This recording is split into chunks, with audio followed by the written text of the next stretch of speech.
Hello everyone. In this session, we discuss about fetch API. So let us make our first fetch call. Fetch takes through parameter. One is input request info and request initialization, and it returns the promise. So here we are making the get call. So we need to pass the URL of the resource. So the URL of the endpoint is this one we use. I just hard code the value. So just double quotes, and instead of the dollar country, what I do, I just hard code to Sweden. So this is our fetch API call, and we know that fetch API will return the promise. So constant, I name it as promise. You can give any name again, and let us print what it is. Console dot.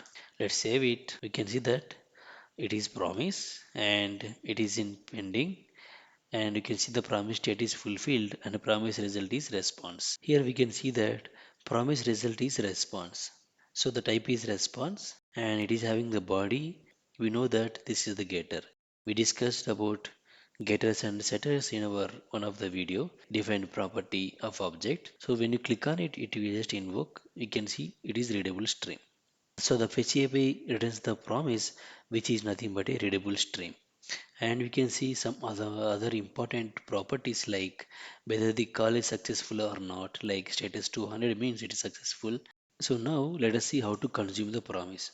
So promise dot, we know that promise will have the method called then method, and in this case I am just writing the unfulfilled method, assuming that our call going to be success. I write a callback function here, unfulfilled callback function. Here we are going to get the response. So I just provided the response here, res. This response is having the method called JSON. If you open the proto here, we can see that JSON, and this it is having the JSON method or function. So let us call console.log res.json, and let's go and print it again. So this res JSON function returns the promise again. We can see that this promise result is having the array of country data of the Sweden country data. So we need to consume to this promise again. Remove this res dot json dot again then method, and here I am going to write again unfulfilled method, and we know that this gives the data. So now let us save it in a variable constant. Let's say country data equal to data. Let me print this country data. There you go. So we got the array of country data. So this is array of country data, but we need just country object means zeroth element of array. So for that we can destructure the array. So like this. So what it will give, instead of giving the array, it just assign the zeroth element of the data to the country variable. And now if we go and save it, we get the countries object like this. We already having the method called render country method, which takes the country data as a input and forms the HTML and add to the countries elements. So for that we need to uncomment this countries container, render country of country data. Just save it. There you go. We can see that Sweden country data on the UI. So this is how we can make our Ajax call using the fetch API and pass the URL, and that returns the promise. Then we need to listen to the promise, which again returns the promise like result.json. Then we need to consume to this result.json. Then we get the data. So here you see that. So we are having the nested callbacks again, like promise, and inside that we got the result.json, which is returns the promise again. Then we need to consume that promise again. So instead of this, we know that we can just return this result.json so that we can change the promise. So what I mean is, instead of consuming it here, I just return res.json. Now this returns the promise. We know that we can chaining the promise like dot then. So the successful callback function which is unfulfilled, and it is going to give us data, and inside that, that's it.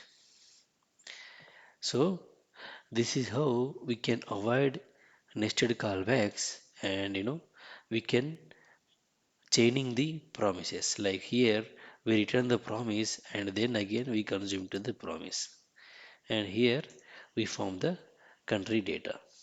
Now let us write a function and keep this code inside that. Cut it, constant get country data, and which accept the country name,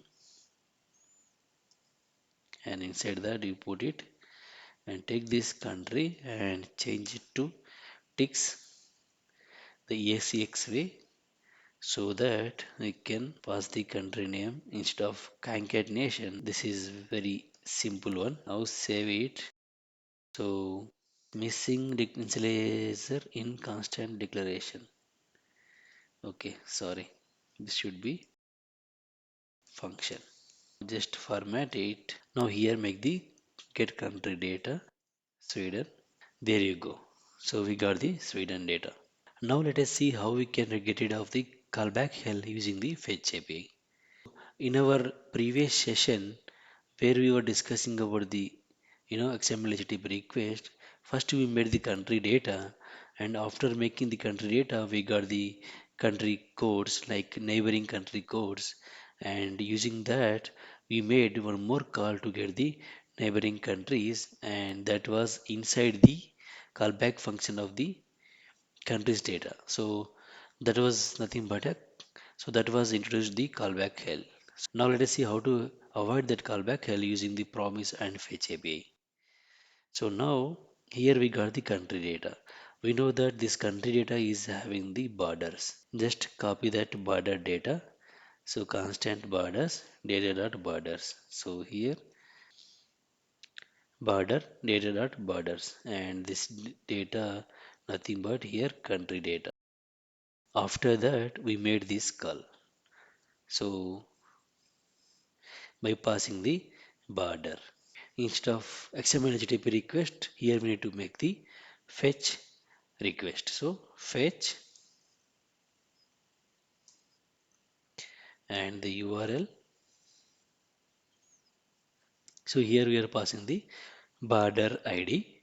Now what we do, normally we can do like this, then like unfulfilled. So here we made the one more fetch request to get the neighboring country by passing the border ID.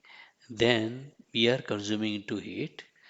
So So let us see again.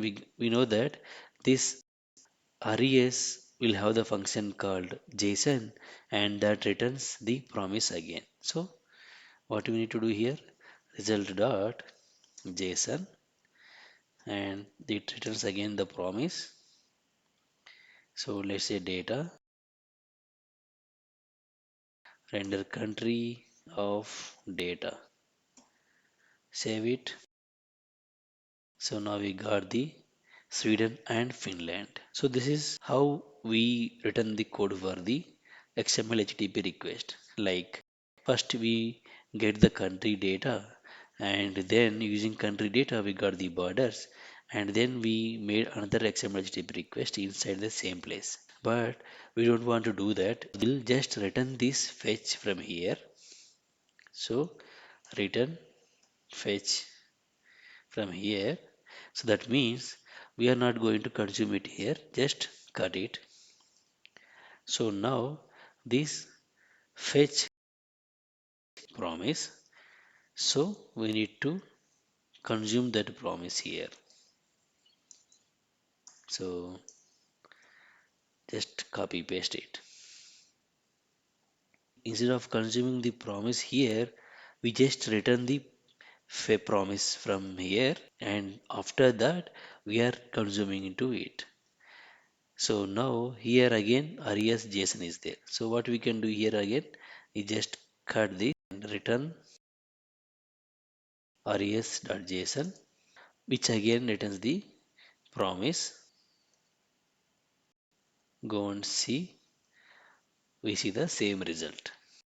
Here we just chaining the promises and we don't have any nested callbacks, and that forms the callback hell. So let us recap one more time. So we made the fetch call, and after the fetch call we know that that returns the readable stream. So we need to use the JSON method available on that readable stream, and that returns the promise again.